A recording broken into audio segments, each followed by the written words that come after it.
Hello, God's people, wherever you are. My name is Foster Chiwanda. I'm a pastor of the Seventh-day Adventist Church in Malawi. I continue to discuss with you biblical predictive prophecy under the topic Daniel chapter 2 in the Bible, the ABC of biblical predictive prophecy. Before we begin, let us pray. Father in heaven, we request you to guide us as we learn your word in the name of Jesus Christ. Amen. Daniel chapter 2 is the ABC of biblical predictive prophecy. That's the topic for our discussion. In the year 604 or 603 BC, King Nebuchadnezzar had a dream which he forgot. And we are reading about it in Daniel chapter 2, verses 1 to 11. Daniel chapter 2, verses 1 to 11. Instead of reading, we just go to the summary of what happened there, a summary of the drama in Daniel chapter 2, verses 1 to 11. King Nebuchadnezzar had a dream, and he forgot his dream. The king called wise men to come and tell him his dream and give him also its interpretation. The wise men admitted that they could not afford to remind the king his dream and give him its interpretation. It was beyond human capability. It was not possible for them. Their expertise did not include reminding people the very dreams that they might have forgotten. So the king got very angry, very, very angry. And then he ordered that all the wise men of that time should be killed, should be destroyed together with their families. Daniel was told also that he and his friends were supposed to die. And so Daniel asked for time that he should find a way of consulting other sources to get the king's dream and its interpretation. And the king accepted Daniel's request that he should have extra time before he could destroy the wise men of Babylon. Daniel should consult other higher sources that could give him the dream and its interpretation. We are now going to be reading from Daniel chapter 2, verse 17. Daniel informs his friends of the crisis. He tells them that Arioch was here. He was going to tell us that we have to die, and he's going to destroy all the wise men of Babylon together with you and I. So that's the report that Daniel gives them, and we are going to read what took place from then up to what we are dealing with today. Daniel chapter 2, verse 17. Then Daniel went to his house and made the decision known to Hananiah, Mishael, and Azariah, his companions. He has returned home where he lived together with his friends. He says, friends, there is this issue that has taken place. All wise men of this land must die, including you and me. Verse 18. Verse 18. Daniel told his friends that they might seek messages from the God of heaven concerning this secret, so that Daniel and his companions might not perish with the rest of the wise men of Babylon. I was just reading verse 18. Let me just start again from verse 17. Chapter 2, verse 17. Then Daniel went to his house and made the decision known to Hananiah, Mishael, and Azariah, his companions. Verse 18. That they might seek the message. They might seek message from the God of heaven concerning this secret, so that Daniel and his companions might not perish with the rest of the wise men of Babylon. Verse 19. Then the secret was revealed to Daniel in a night vision. So Daniel blessed the God of heaven. Verse 20. Daniel answered and said, blessed be the name of God forever and ever, for wisdom and might are his. Verse 21. And he changes the times and the seasons. He removes kings and raises up kings. He gives wisdom to the wise and knowledge to those who have understanding. That is Daniel continuing to praise God and glorify him for revealing the secret of the king, the dream of the king and its interpretations. Verse 22, Daniel chapter 2, verse 22. He continues to talk about God. He reveals deep and secret things. He knows what is in the darkness, and light dwells with him. Verse 23, I thank you and praise you, O God of my fathers. You have given me wisdom and might, and have now made known to me what we asked of you. For you have made known to us the king's demand. The king's demand. I was reading very fast, but you should allow me to go back and read slowly with some understanding of what we are reading. Daniel chapter 2, verse 17. Then Daniel went to his house and made the decision known to Hananiah, Mishael, Azariah, and his companions. These companions were Jewish. Daniel was a Jew, and the other three friends were also Jewish. So they lived together. They learned together in the university.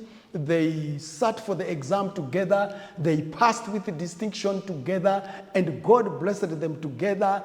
And when they passed, when they answered the questions, the king found them to be 10 times wiser than all the wise men in Babylon. So they were at the top of the wise men as far as wisdom was concerned. Daniel, Hananiah, Mishael, and Azariah, they were at the top.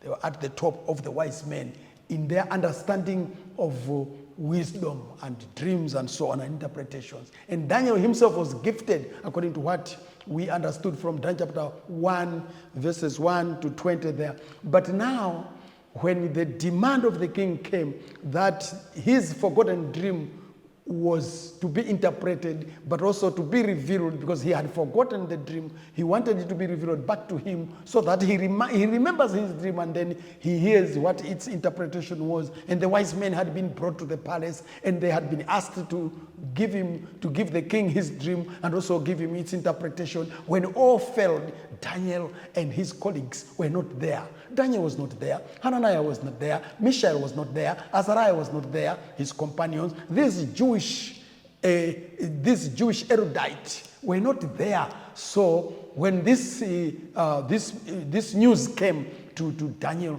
he said, no, give us a chance so that we can ask God. And then he went and tell his friends, and that's what we are reading there. In verse 18, that they might seek the message from the God of heaven concerning this secret, so that Daniel and his companions might not perish with the rest of the wise men in Babylon.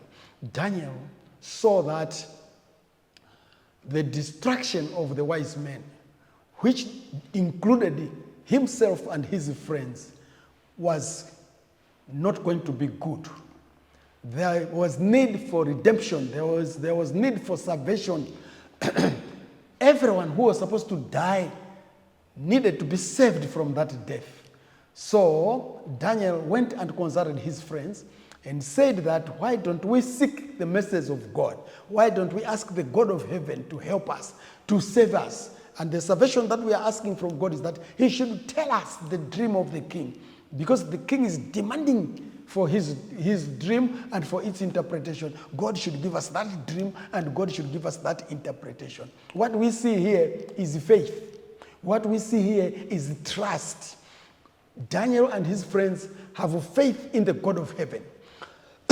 Daniel and his friends have trust in the God of heaven. They believe that the invisible God is capable of revealing that dream which the king had, of revealing its interpretation. They believe that God knows exactly what the king had dreamt, and God knows exactly what the dream meant, and so they banked on God. They trusted God. They depended on God. And so they fall on their knees and they sought his message, and they asked him to give them that communication, to give them the dream of the king and its interpretation, so that they could not perish together with the wise men of Babylon, so that the king could reverse his decision of destroying all wise men in the kingdom. Imagine if all intellectuals are going to be destroyed in your country. Imagine if all the people that have gone to school, that have been learned, all the people that are professionals or people that are well known for what they do and they are contributors to the economy of the country are all to be destroyed because of a thing that has developed in the nation. But it is only going to destroy the cream of the land. The very erudite of the land are the ones who must be destroyed. Imagine if that's the case. That's very bad. That's very bad. It's a disaster. It's a disaster in the nation. It's a national disaster. It's an emergency in the nation. So Daniel and his friends trusted that God could save them from that disaster, could save them, and together with the Babylonians, the wise men of the Babylonian kingdom, they could all be saved by prayer to God. So here we find that prayer, according to Daniel, was the solution to the problem that had come. Prayer was the solution. Prayer would bring the answer. Prayer would bring the dream. Prayer would bring its interpretation, and that is from God of heaven. So in here we find that even though the God of heaven is not known by many, is not seen with eyes, is invisible, but we can see the creation that is around us. We can see the air that we breathe. We can also see ourselves, the creation that God did of ourselves, of our families, of the things that he has blessed this world with. We can see God, and we must trust him. We must love him. We must know that he answers prayer. Daniel and his friends believed that the God who is in heaven, who created heaven and earth, can answer prayer. And so they consulted themselves, and they went to consult God to talk to him. And after prayer, we are told in Daniel chapter 2, verse 19, then the secret was revealed to Daniel in a night vision. So Daniel blessed God, the God of heaven. The secret, it was a national secret. The secret, it was a regime secret. The secret, it was a presidential secret. That secret was a state secret because King Nebuchadnezzar was looking for that secret. He wanted to know the dream that he had forgotten. He wanted to know its interpretation. And that whole thing has been revealed in a night vision to Daniel. It has been revealed in a night vision to Daniel. Verse 19, Daniel chapter 2, verse 19. Then the secret was revealed to Daniel in a night vision. That's interesting. They have just prayed. They had their prayer session. They prayed. We don't know how long they prayed, but they prayed and trusted that God was going to give them the answer.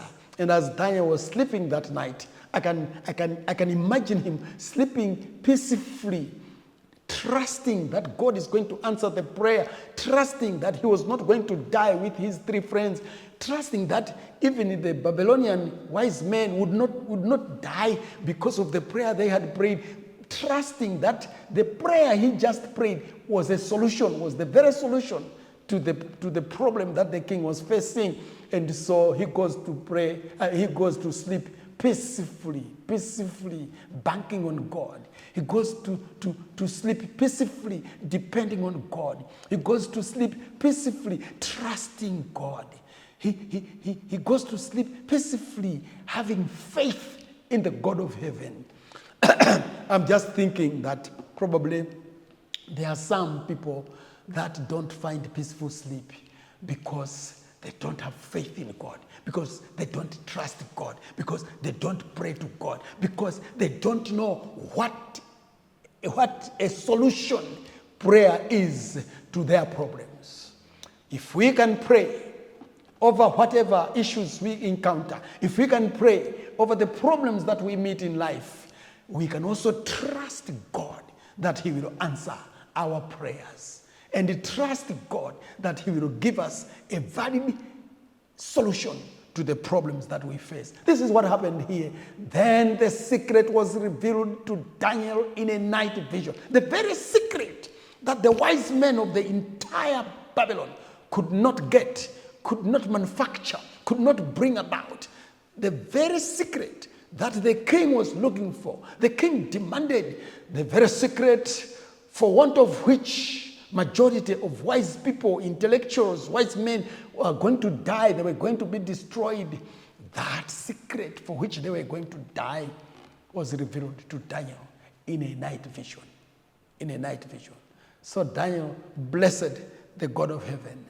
He glorified the God of heaven. He thanked the God of heaven. And this is how he went about it. Daniel chapter 2, verse 20. Daniel answered and said, "Blessed be the name of God forever and ever, for wisdom and might are his." Wisdom and might are his.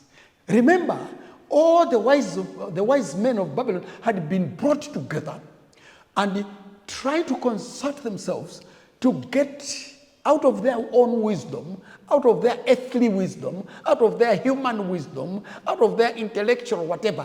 They failed to manufacture the dream that had been forgotten. They failed to come up with its interpretation. And they also consulted their gods, the local gods, the gods that they trusted, the idols. They went into the economy of their idolatry. They found nothing that could assist them.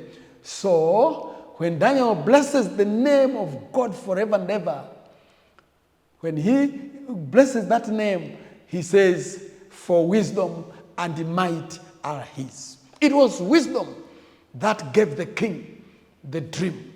It was wisdom that made the king forget his dream. It was wisdom that made the king call the wise men to come. It was wisdom that made the king demand for the forgotten dream. It was wisdom that made the king demand for the interpretation of the forgotten dream. It was wisdom that made the king demand that if they did not tell him his dream, they were going to die. It was wisdom that made the king threaten the wise men with death. It was wisdom that gave Daniel the answer to Arioch that we need time in order to come up with the dream and its interpretation. It was wisdom that made Daniel consult his friends and come up with a session of prayer to ask God. It was wisdom. So Daniel is saying, it's your wisdom, God. It's all your wisdom that we have this dream. It's all your wisdom,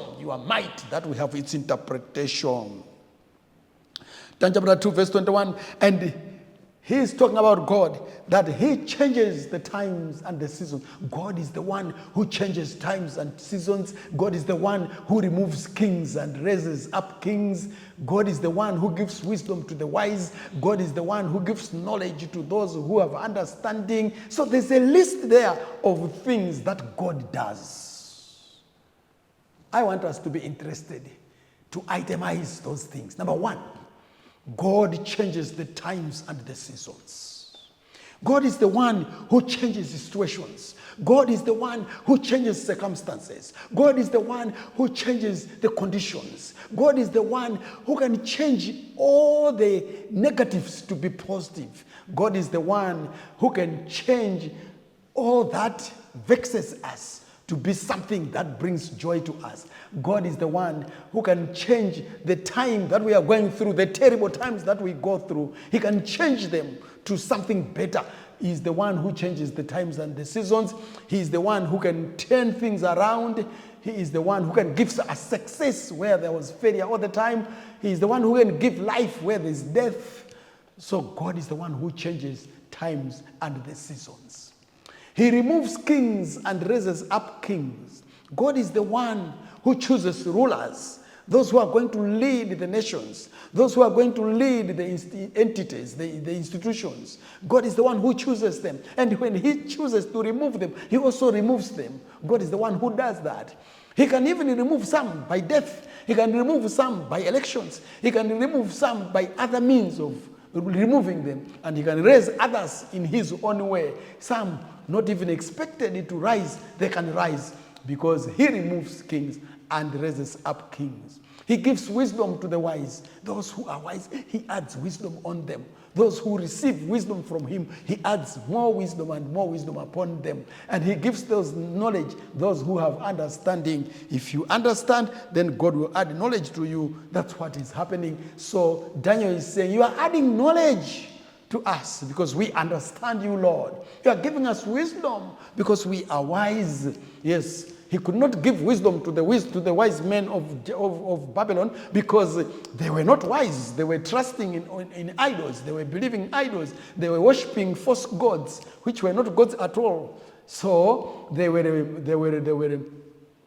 busy with their human wisdom. They thought they were wise because they depended on their human wisdom. They thought because they were intellectuals, they could solve all problems on planet. But now Daniel is saying, no. It's those who are wise that you give wisdom to. It's those who know God that God gives wisdom to.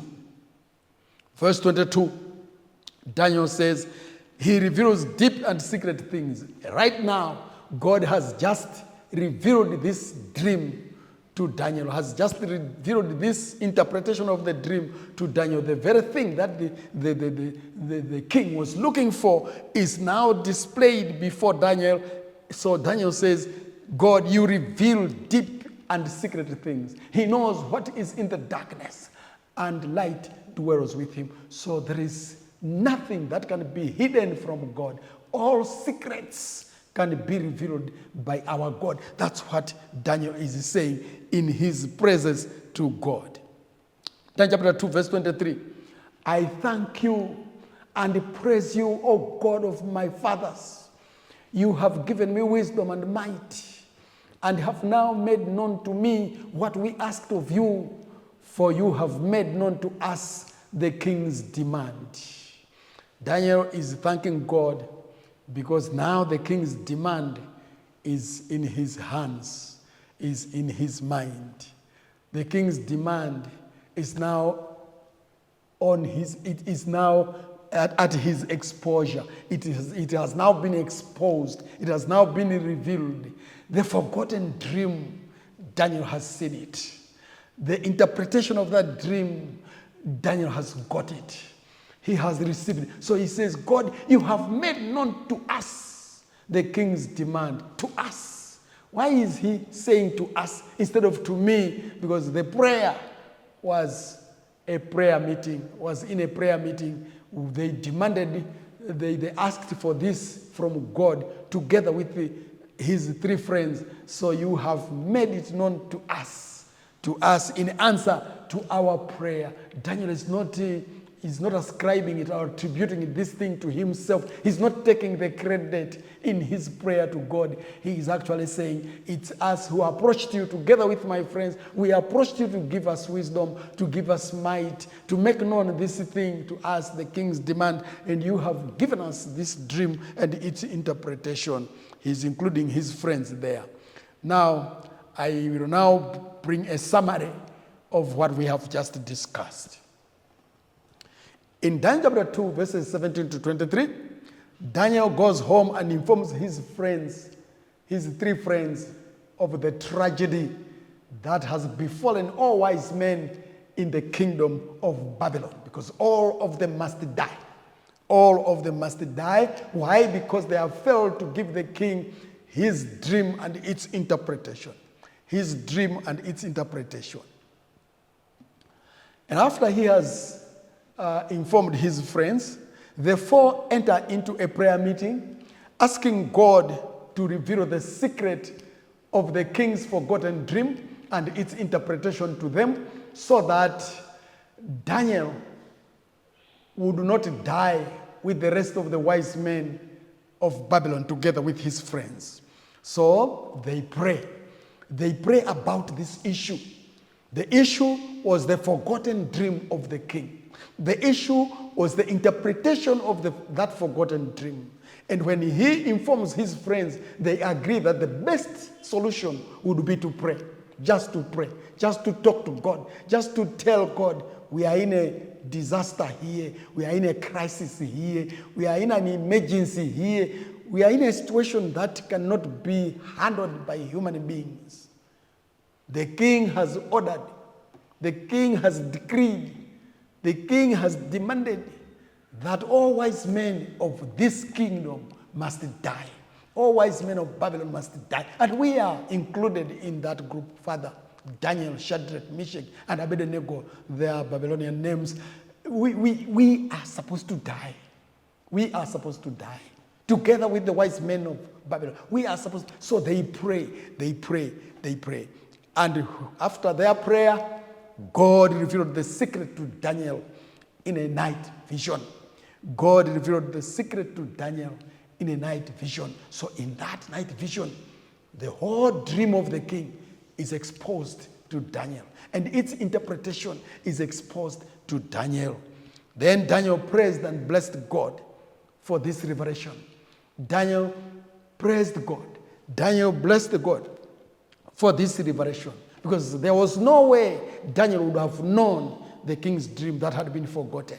There was no way Daniel would have known the interpretation of that dream that the king had forgotten. It was just a totally human impossibility.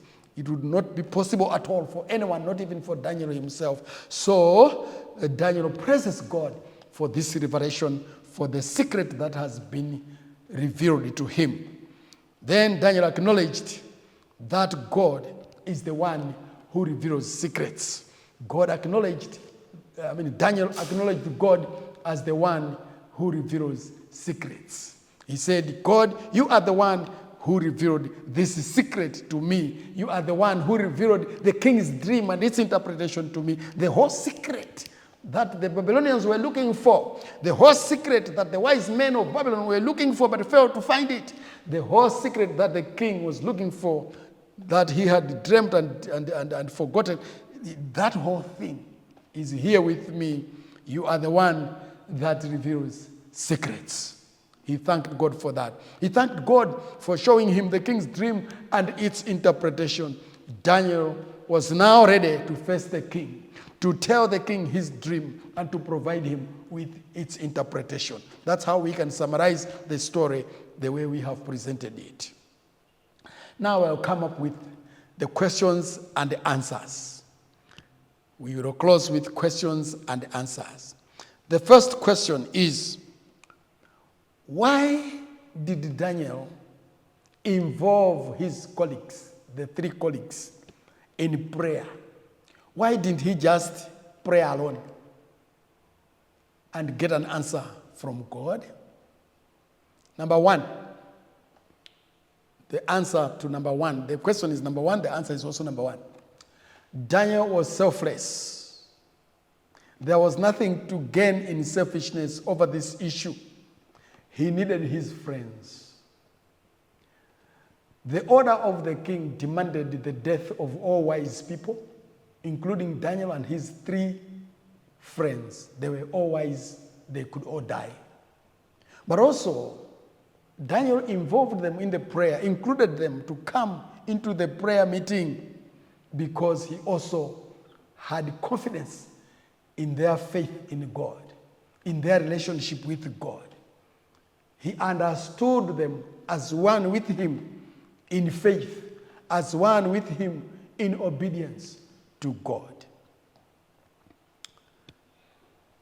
Number two, what might we conclude was common among the four? What was common among the four? Daniel and his friends. What was common among them? The answer to question number two is faith in God and obedience to his will was common among the four. They all believed in God and they all obeyed his commandments. They all obeyed the word of God. They all obeyed his will. So that was common to them. It must be common with those who claim to be God's people to believe in God. It must be common with all who believe are children of God to have faith in him. It must also be common to obey his word. It must be common to obey his commandments. It must be common with God's people to obey his will. It must be common. They must do the same thing. They must do the same thing. They must believe in God and they must also obey his commandments, commandments of love. Question number three. What is meant by night vision in which God showed Daniel the king's forgotten dream and its interpretation? What is meant by night vision? Night vision is nothing strange or, or more strange, or nothing strange from dreaming. To have a night vision is to dream. But this is now happening to the prophet. When it happened to King Nebuchadnezzar, it was not called a night vision. It was called a dream. But when it happened to the prophet Daniel, it became night vision. Daniel saw the same thing which the king saw. The king had seen a dream, he had dreamt a dream, and that was a dream. But when Daniel saw it as revealed to him by God in his office as a prophet, it became a night vision. So it was a vision that Daniel saw at night. It was a dream that he dreamt at night, but it was now called a night vision because together with its interpretation, that dream became a night vision to Daniel, being a prophet. But for the king, it was just a dream. It was just a dream. Question number 4. What were the main contents of the night vision? What were the main contents of the night vision? The night vision that Daniel saw, what were the main contents? The answer for number 4 is that the king's forgotten dream and its interpretation as demanded or required by the king was the content of the night vision. So the night vision was a duplication or a repetition of the dream that King Nebuchadnezzar had dreamed, plus its interpretation. Those were the contents of the night vision. The night vision that Daniel saw included the king's dream plus its interpretation. The king's dream plus its interpretation. You can also see a difference there because when the king saw the dream, it was just a dream, a dry dream. It was just a dream, a dry dream, a raw dream. So Daniel saw the raw dream and also saw its interpretation. That's the difference, because the difference was that interpretation. The king did not have, he needed it. Of course, he had also forgotten the dream. Question number 5. Why did Daniel praise and bless God? Why did Daniel praise and bless God? Daniel praised and blessed God because there was no other way to get the dream and no other way to get its meaning or its interpretation from any human source on planet Earth except directly from God in heaven.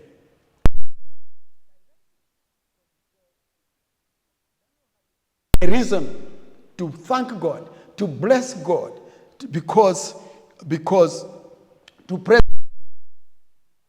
He was the source of the dream.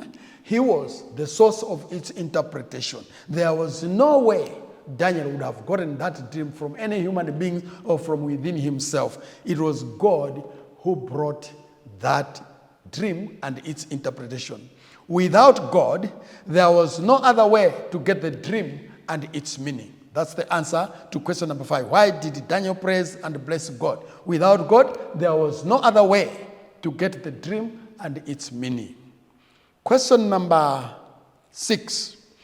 What did receiving this revelation mean to Babylonians? What did receiving this revelation mean to the citizens of Babylon? Question number 6. You should remember that spouses, my answer.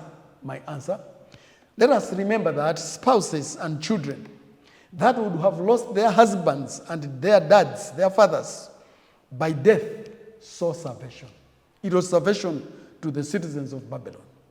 It was also exposure to the power and wisdom of the invisible God of heaven. It was also an exposure to the power and wisdom of the invisible God of heaven. To the Babylonians, it was a revelation of another God, or the only God in heaven. Because they believed in their local gods. They believed in their idols. They had different gods in their idols.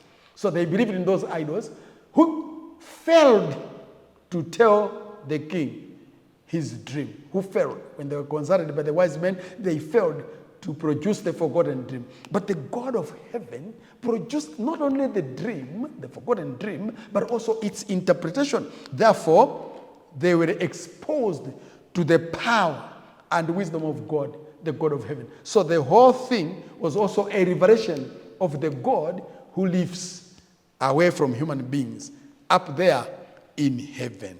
Question number 7. What did getting back his forgotten dream and its interpretation mean to the king of Babylon? What did it mean to King Nebuchadnezzar? The fact that King Nebuchadnezzar was reminded his dream, he got the dream he was looking for, and that he was given also its interpretation. What did that mean to King Nebuchadnezzar? To King Nebuchadnezzar, receiving his dream and its interpretation meant receiving the knowledge of the God of heaven as opposed to the local idols of Babylon. Here, King Nebuchadnezzar learned to understand that there is a God in heaven, and that invisible God is more powerful than any other gods upon the earth.